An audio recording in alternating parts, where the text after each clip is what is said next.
ಅನೇಕ ಹಿರಿಯ ಶಾಸಕರಿಗೆ ಸಚಿವ ಸ್ಥಾನ ಕೈ ತಪ್ಪಿದೆ. ಈ ಹಿನ್ನೆಲೆಯಲ್ಲಿ ಅನೇಕರು ಅಸಮಾಧಾನಗೊಂಡಿದ್ದಾರೆ. ಅದರಲ್ಲಿ ಸಚಿವ ಸ್ಥಾನ ಕೈ ತಪ್ಪಿದ್ದಕ್ಕೆ ದಿನೇಶ್ ಗುಂಡೂರಾವ್ ಕೂಡ ತನ್ನ ಬೇಸರವನ್ನ ಹೊರಹಾಕಿದ್ದಾರೆ. ಹಲವು ದಿನಗಳಿಂದಲೂ ಕೂಡ ತಮ್ಮ ನೋವನ್ನ ಹೇಳ್ಕೊಳ್ತಾ ಇದ್ದಾರೆ.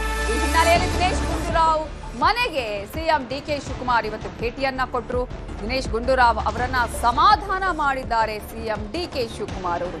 ಈಗಾಗಲೇ ದಿನೇಶ್ ಗುಂಡೂರಾವ್ ಹೇಳ್ತಾ ಇದ್ರು, ನನ್ನನ್ನ ಸಚಿವರಾಗಿ ಮಾಡದೇ ಇದ್ದಿದ್ದಕ್ಕೆ ಕಾರಣ ಏನು ಅನ್ನೋದನ್ನ ಕಾರಣ ಕೊಡ್ಲಿ ಅಂತ ಹೇಳ್ತಾ ಇದ್ರು. ಇವತ್ತು ಖುದ್ದು ಡಿಕೆ ಶಿವಕುಮಾರ್ ಅವರ ಮನೆಗೆ ಹೋಗಿದ್ದಾರೆ, ಸಮಾಧಾನ ಮಾಡಿದ್ದಾರೆ. ಮತ್ತೊಂದು ಕಡೆ ಮಂತ್ರಿ ಶಿವಲಿಂಗೇಗೌಡರ ಜೊತೆಗೂ ಸಿಎಂ ಚರ್ಚೆ ಮಾಡಿದ್ದಾರೆ. ರಾಮಲಿಂಗಾರೆಡ್ಡಿ ಜೊತೆನೂ ಸಿಎಂ ಚರ್ಚೆ ಮಾಡಿದ್ದಾರೆ.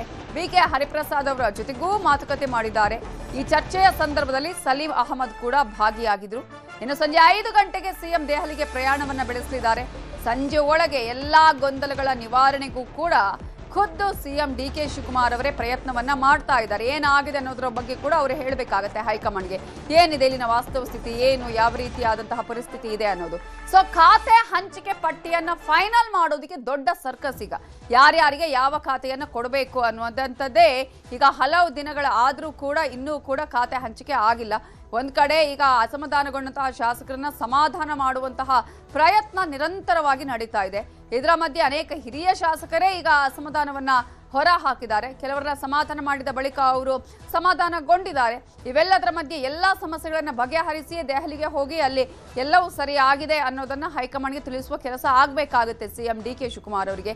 ಇಂತಹ ಸಂದರ್ಭದಲ್ಲಿ ಡಿಕೆ ಶಿವಕುಮಾರ್ ನಿರಂತರ ಪ್ರಯತ್ನದ ಜೊತೆಗೆ ಖಾತೆ ಹಂಚಿಕೆ ಅನ್ನುವಂತಹ ಈ ವಿಚಾರವನ್ನ ಇಟ್ಕೊಂಡು ಈಗ ಖಾತೆ ಹಂಚಿಕೆಯ ಬಗ್ಗೆ ಹೈಕಮಾಂಡ್ ಬಳಿ ಕೇಳಬೇಕು, ಯಾರ್ಯಾರಿಗೆ ಯಾವ ಖಾತೆಯನ್ನ ಹಂಚಿಕೆ ಮಾಡಬೇಕು ಅಂತ ಹೇಳಿ. ಆ ಒಂದು ಪಟ್ಟಿಯನ್ನ ಕೂಡ ಈಗ ನೀಡುವಂತಹ ಸಾಧ್ಯತೆಗಳಿದೆ. ಆದರೆ ಆ ಒಂದು ಪಟ್ಟಿಯನ್ನು ಫೈನಲ್ ಮಾಡೋದೇ ದೊಡ್ಡ ಮಟ್ಟದ ಸರ್ಕಸ್ ಕೂಡ ಆಗಿದೆ ಡಿಕೆ ಶಿವಕುಮಾರ್ ಅವರಿಗೆ. ಪ್ರಮುಖವಾಗಿ ಇವತ್ತು ದೆಹಲಿಗೆ ಹೋಗ್ತಾರೆ ಅವರು. ಸಂಜೆ 5 ಗಂಟೆಗೆ ಸಿಎಂ ದೆಹಲಿಗೆ ಪ್ರಯಾಣವನ್ನು ಬೆಳೆಸ್ತಾರೆ. ಅಷ್ಟರ ಒಳಗೆ ಅವರು ಕಳೆದ 1.5 ತಿಂಗಳಿಂದನೇ ಬರಬೇಕು, ಮನೆಗೆ ಬರ್ತೀನಿ ಅಂತ ಹೇಳ್ತಾ ಇದ್ರು. ಇವತ್ತು ಬಂದು ಹೋಗಿದ್ದಾರೆ. ಮತ್ತೆ ಬಂದು ಮಾತನಾಡ್ಕೊಂಡು ಹೋಗಿದ್ದಾರೆ. ಮತ್ತೆ ಅನೇಕ ಜನ ಎಲ್ಲ ನಮ್ಮ ಪಕ್ಷದ ಎಲ್ಲ ಲೀಡರ್ಸು ಮಿನಿಸ್ಟರ್ಸ್ ಎಲ್ಲ ಬಂದಿದ್ದಾರೆ. ಇನ್ನು ಮುಂದೆ ಪಕ್ಷದ ಒಂದು ಕೆಲಸ ಕಾರ್ಯಗಳು ಮತ್ತು ಸರ್ಕಾರ ಚೆನ್ನಾಗಿ ನಡೀಬೇಕು, ಎಲ್ಲವನ್ನು ಮಾಡ್ಕೊಂಡು ಹೋಗ್ಬೇಕಾಗುತ್ತೆ. ಮಂತ್ರಿ ಮಂಡಲದ ವಿಷಯದ ಬಗ್ಗೆ ನಾನು ಮತ್ತೆ ಇನ್ನೇನು ಮಾತಾಡೋಕೆ ಹೋಗಲ್ಲ. ಇಲ್ಲ, ಮನವರಿಕೆ ಮಾಡುವಂಥದ್ದು ಏನಿಲ್ಲ. ಎಲ್ಲ ನನಗೂ ಎಲ್ಲ ವಿಷಯಗಳು ಗೊತ್ತಿದೆ, ಅವ್ರಿಗೂ ಎಲ್ಲ ವಿಷಯಗಳು ಗೊತ್ತಿದೆ.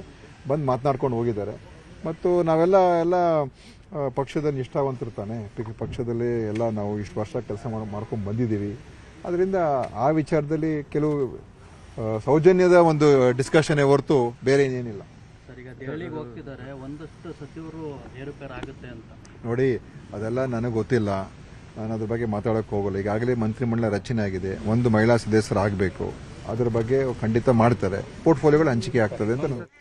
ಇದೇ ವಿಚಾರಕ್ಕೆ ಸಂಬಂಧಪಟ್ಟ ಹಾಗೆ ಇನ್ನಷ್ಟು ಡೀಟೇಲ್ಸ್ ಅನ್ನ ಕೊಡೋದಕ್ಕೆ ನಮ್ಮ ರಿಪೋರ್ಟರ್ ಕಾರ್ತಿಕ್ ನೇರ ಸಂಪರ್ಕದಲ್ಲಿ ಜಾಯ್ನ್ ಆಗಿದ್ದಾರೆ. ಕಾರ್ತಿಕ್, ಈಗಾಗಲೇ ಸಚಿವ ಸಂಪುಟ ವಿಸ್ತರಣೆ ಆಗಿದೆ, ಆದ್ರೆ ಖಾತೆ ಹಂಚಿಕೆ ಆಗಿಲ್ಲ. ಖಾತೆ ಹಂಚಿಕೆ ಆಗೋದಕ್ಕಿಂತ ಮುಂಚೆ ಸಾಕಷ್ಟು ರೀತಿಯಾದಂತಹ ಇಲ್ಲಿ ಅಸಮಾಧಾನಿತರನ್ನು ಶಮನ ಮಾಡೋದೇ ದೊಡ್ಡ ಸರ್ಕಸ್ ಆಗಿರುವಂತದ್ದು. ಈಗ ಎಲ್ಲಾ ಸದ್ಯಕ್ಕೆ ಕಾಂಗ್ರೆಸ್ನಲ್ಲಿ ಗೊಂದಲಗಳು ನಿವಾರಣೆ ಆಗಿದೆಯಾ? ಕೆಲವರು ತ್ಯಾಗದ ವಿಚಾರವನ್ನ ಕೂಡ ಮಾತಾಡಿದ್ದಾರೆ. ಸಚಿವ ಸಂಪುಟದಲ್ಲಿ ಏನಾದರೂ ಬದಲಾವಣೆ ಆಗುವ ಸಾಧ್ಯತೆಗಳು ಇದೆಯಾ, ಹೇಗೆ? ನವತೇಜನ್, ಈ ಎಲ್ಲ ಪ್ರಶ್ನೆಗಳಿಗೆ ಉತ್ತರ ಸಿಎಂ ಡಿಕೆ ಶಿವಕುಮಾರ್ ಅವರು ದೆಹಲಿಯಲ್ಲಿ ಹೈಕಮಾಂಡ್ ನಾಯಕರೊಂದಿಗೆ ಭೇಟಿ ಮಾಡಿ ಚರ್ಚಿಸಿದ ಬಳಿಕವೇ ಸಿಗಬೇಕಿದೆ. ಅದಾದ ನಂತರದಲ್ಲಿ ಕಾಂಗ್ರೆಸ್ನ ಹೈಕಮಾಂಡ್ನ ನಿರ್ಧಾರ ಯಾವ ರೀತಿಯಾಗಿರುತ್ತೆ ಅನ್ನೋದು ನಂತರ ಗೊತ್ತಾಗ್ಲಿಕ್ಕಿದೆ. ಪ್ರಮುಖವಾಗಿ ಈಗಾಗಲೇ ಈ ಒಂದು ನೂತನ ಸಚಿವರಿಗೆ ಖಾತೆ ಹಂಚಿಕೆಯನ್ನು ಮಾಡಬೇಕು, ಜೊತೆಗೆ ಈಗಿರ್ತಕ್ಕಂಥ ಭಿನ್ನಮತವನ್ನು ಕೂಡ ಶಮನ ಮಾಡಬೇಕಾಗಿರ್ತಕ್ಕಂಥ ಅನಿವಾರ್ಯತೆ ಇದೆ. ಇದರ ನಡುವೆ ಸಿಎಂ ಡಿಕೆ ಶಿವಕುಮಾರ್ ಇವತ್ತು ದೆಹಲಿಗೂ ಕೂಡ ತೆರಳುತ್ತಾ ಇದ್ದಾರೆ. ದೆಹಲಿ ನಾಯಕರೊಂದಿಗೆ ಚರ್ಚೆಯ ಬಳಿಕ ಒಂದು ಅಂತಿಮವಾಗಿರುವಂತಹ ನಿರ್ಧಾರವನ್ನು ತೆಗೆದುಕೊಳ್ಳಲಾಗುತ್ತೆ. ಅದು ಸಣ್ಣ ಪುಟ್ಟ ಬದಲಾವಣೆಯೋ ಅಥವಾ ಇರುವಂತಹ ರೀತಿಯಲ್ಲಿಯೇ ಸಂಪುಟವನ್ನು ಹಾಗೆ ಉಳಿಸಿಕೊಂಡು ಮಹಿಳಾ ಸಚಿವರನ್ನ ನೇಮಕ ಮಾಡುವಂಥದ್ದು, ಜೊತೆಗೆ ಈಗಿರ್ತಕ್ಕಂಥ ಸಚಿವರಿಗೆ ಖಾತೆಯನ್ನು ಹಂಚಿಕೆ ಮಾಡುವಂಥದ್ದು ಅಷ್ಟಕ್ಕೆ ಸೀಮಿತವಾಗತ್ತ ಅನ್ನೋದನ್ನ ಕಾದು ನೋಡಬೇಕಾಗಿದೆ. ಒಟ್ಟಾರೆಯಾಗಿ ಒಂದು ಇಲ್ಲಿ ಖಾತೆ ಹಂಚಿಕೆಯನ್ನ ಮಾಡಬೇಕಾಗಿರ್ತಕ್ಕಂಥದ್ದು ಕೂಡ ಜವಾಬ್ದಾರಿ. ಇನ್ನೊಂದು ಕಡೆ ಅಧಿವೇಶನದ ಒಳಗಾಗಿ ಸ್ವಪಕ್ಷದ ಶಾಸಕರ ಭಿನ್ನಮತವನ್ನು ತಣಿಸಬೇಕಾಗಿರ್ತಕ್ಕಂತಹ ಜವಾಬ್ದಾರಿಯೂ ಕೂಡ ಸಿಎಂ ಡಿಕೆ ಶಿವಕುಮಾರ್ ಅವರ ಮೇಲಿದೆ.